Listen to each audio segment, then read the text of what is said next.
Lesson 30. Subtle anatomy. Yoga originally does not have physical anatomy. From the point of view of modern yoga, that seems a little bit strange. And because of that, most yoga courses dedicate most of the curriculum to physical anatomy. If you look at traditional yoga, however, there is not one book that mentions physical anatomy. They discuss asana, which is physical posture, but they don't go into muscles, organs,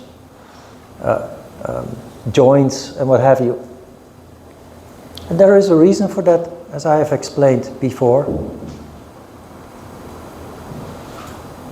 The underlying cause of our physical body and everything that it contains is energy. If the energy is bad, the body is bad. If the energy is good, the body is good. Just in very short, because we have talked about this before. So what you do see a lot in contrast with the physical anatomy is talk about energy. It's all about energy. And I hope that it has become clear along the way that energy is responsible for everything. Our condition, our development, our functioning also. Whether we function driven by lower emotions and desires, or whether we function based on wisdom, deep insight, empathy and generosity. This is not a characteristic that you're born with. Everybody potentially possesses these characteristics. It just depends on where your energy is at. Now, energy has a natural tendency to condense, which means that it thickens. It becomes thicker and thicker. And with that, it moves towards the bottom. That is the condition that we develop if we don't take control. Because you understand the chakras, and you already know that lower emotions and desires are located in the lower body, it explains why most people function driven by lower emotions and desires, instincts. That is human, that is natural. But ancient yogis discovered that taking control of your energy household, developing the possibility and the ability to let energy go counter to the natural tendency of condensation, going down, leading to an expansion of energy and a rising up of energy, they figured out that that leads to the birth or the awakening of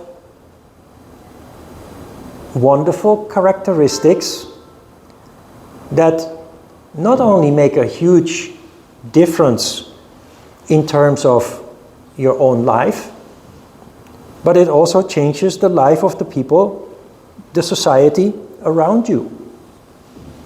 So it's hugely consequential and therefore important. So it's all about energy. Take control of the energy, direct the energy to where it will have the best outcome, and everything else will follow, including your physical condition. What we have here is a model of the human being based on energy. Now, many people stand in front of the mirror and will say, that is me. That is who I am. In yoga, however, we know that there is more to it. Now, this model is based on the yin-yang model, but then it has more dimensions. The human model, the human anatomy, starts from Purusha.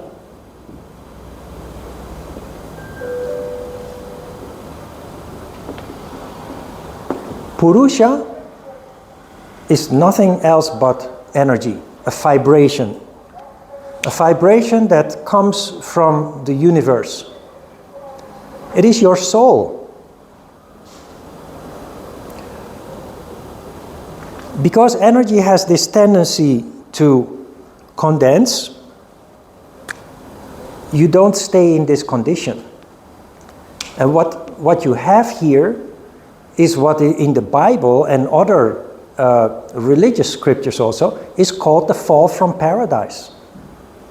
This is the condition where there is pure harmony. That is the Garden of Eden, paradise, heaven. But that condition only exists when there is harmony. Human beings experience a sense of heaven or paradise when they have occasional moments of being sattvic. But it's often very short-lived and very rare that it happens. So there is a condensation taking place that leads to the manifestation in the end of what we see in the mirror. But before we end up with the physical body, we have some other bodies. This one is called Avyakta. And Avyakta translates as unmanifested self. Now, I've looked up Avyakta and found no satisfying explanation of what it means. Very interesting. I asked Ajita, what is Avyakta? And his answer was, I have asked my mentors, my teachers, what is Avyakta? And everybody seems to agree that Avyakta is so difficult to explain that it's better to just not even try. But it means the unmanifested self. And that is easier to understand without trying to explain what others cannot explain when you go to the next stage.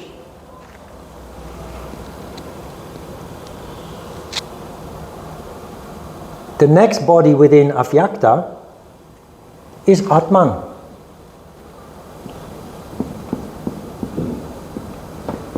Atman is the self with a capital S. The manifesting self. Avyakta comes forth out of Purusha. Condensation starts to occur, so manifestation results from that process. But it's not concrete yet, it's not manifest yet. The next step, however, starts to take shape. Those Atman is those true characteristics that I mention so often when we talk about the crown chakra. So although Atman is existent, is an existing entity within your whole energy ball, so to speak, in many people it doesn't manifest. Just because the energy is not there. The connection, people are generally disconnected. The word disconnect is very often heard when it comes to the environment, but also in psychology circle, many people are simply disconnected from the self. because they are conditioned with identifications that we have gathered since we were born. Culture, your name, the family in which you grew up, the schools that you attended, your favorite sports clubs, pop stars, and what have you. These all determine an identity that overshadow the manifested self, or Atman. Your true characteristics, therefore, they exist, but they are latent. They do not manifest themselves. Yoga practitioners are on the path towards manifestation. Like it or not, it's a natural process that yoga is designed for that, in fact.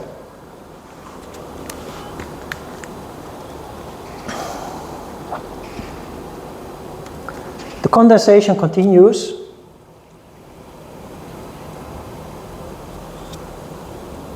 This is still all only energy.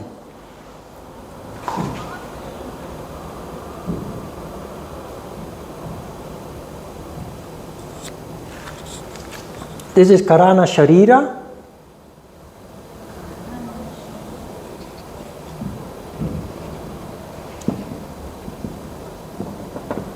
Sharira is body, so Karana Sharira. Karana means causal. Karana Sharira, causal, it literally is the cause of the manifestation of our body and mind. So we have the causal body, the mental body, and the physical body. Karana Sharira is the causal body. Within Karana Sharira,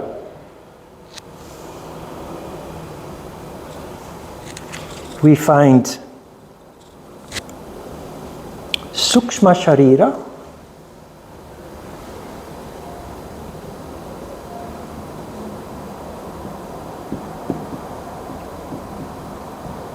Sukshma, the whiteboard is too small.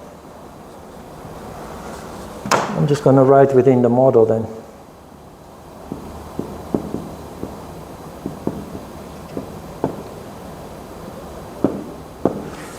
Which is the mental body, or Ajna Chakra, which still is not part of the physical body, although it lies in and around the head.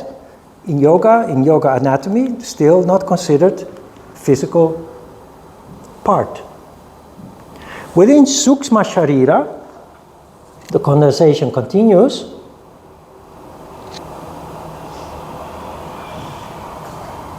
We have a body that is called Sthula Sharira.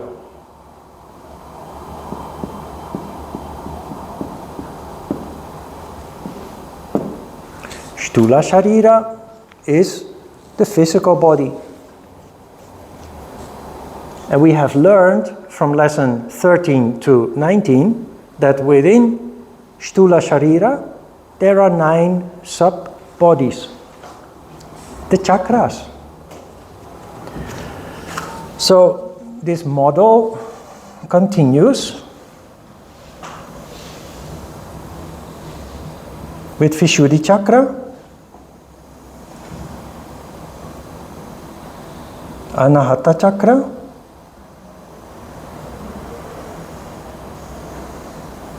Manipura Chakra, Svadhisthana Chakra, and the root, Muladhara Chakra.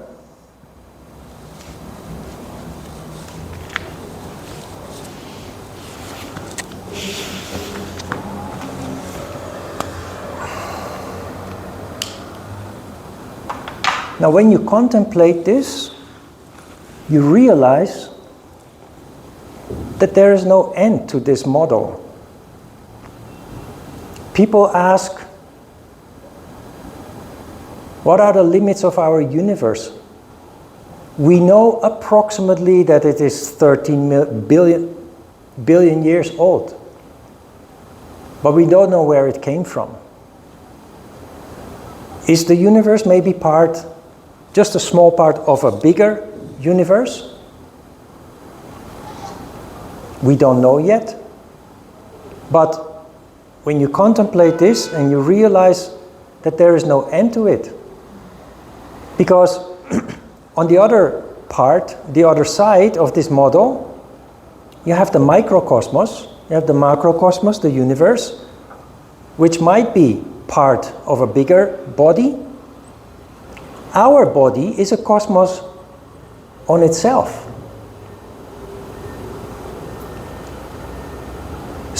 Our body exists out of billions of cells, atoms. The universe is a body that consists out of billions of cells in the form of galaxies that each exist out of stars and planets. So it's mind-boggling if you contemplate this. Because our body, like the universe, is a body that consists out of billions of bodies. What we can't see yet is that within each one of those billions of cells of which we exist, there might be another universe existing out of billions of cells. So it is endless, and it is humbling to realize that we are only a small part of a gigantic body in which there is order, in which there is intellect, by which we are ruled. Now, we have evolved, the only species that has evolved to develop intellect as we have. There are relatively sentient animals, the elephant, monkeys, pigs, whales, and dolphins, and certain birds also are highly intelligent. But they are not like human beings, conscious in a way that they can change their destiny. And we have developed this ability to go against the plan that the universe has for us. And it is one of the reasons why we're struggling in life. What happens when you evolve like this, as a spiritual being, becoming connected, in fact, away from the disconnect, is that you gradually develop insight into Atman, which is your true characteristics. And from there forward, your life slowly starts to take a different direction. A direction that feels more in line with yourself. A direction that feels like coming home. It doesn't mean that life becomes easier, because that seems the implication. Life will never be easy. But everything starts making sense. All the dots connect. And that is the result of yoga practice. Now, this is an aspect of yoga that by many people is thought to be far-fetched.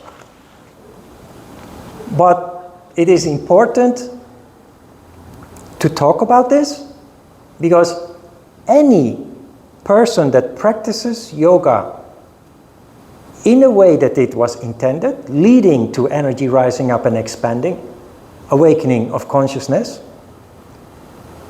will be in this process where we discover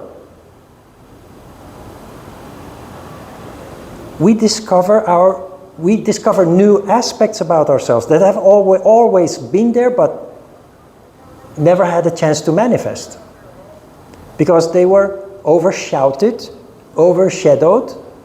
by everything that we have acquired or gathered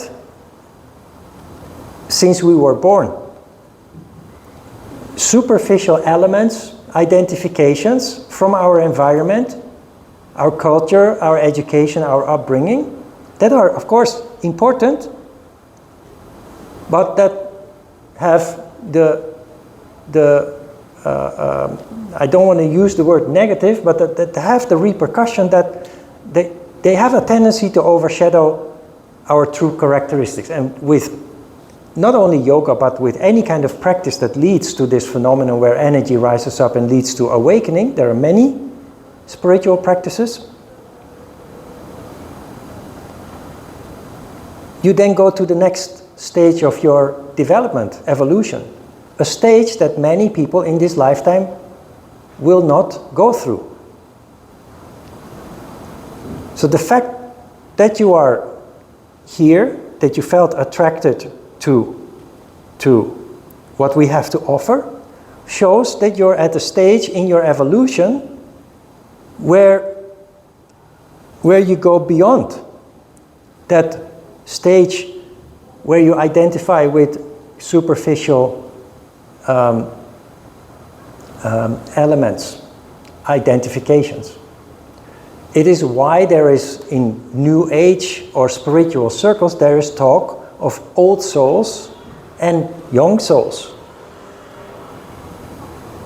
Young souls will need to go through many lives of experience before they end up at that stage of awakening consciousness, connecting with higher spirit.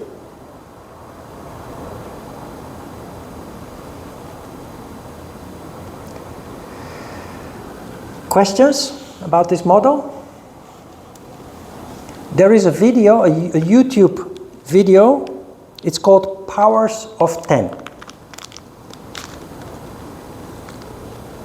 It's not yoga, but what they do in that video is they start with, there is a couple in, I think, Central Park in New York. Somewhere in the park, there is a couple that is looked at from the sky. Then what they first do is they zoom out. They go into the universe by power of 10. So first time they go 10 kilometers, then they go 100 kilometers, then 1,000 kilometers.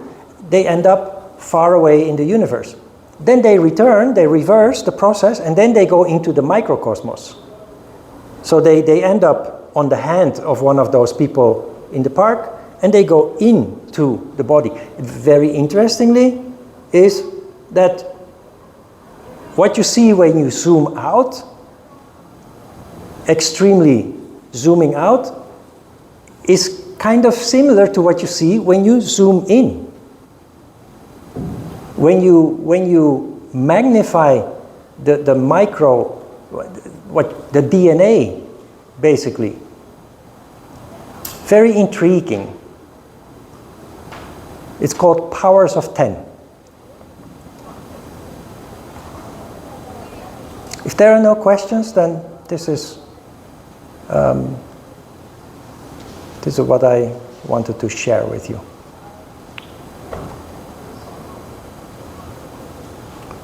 Okay? Just take your time to digest it. If questions come up during the week, then we can deal with those next class. Let's have a short break.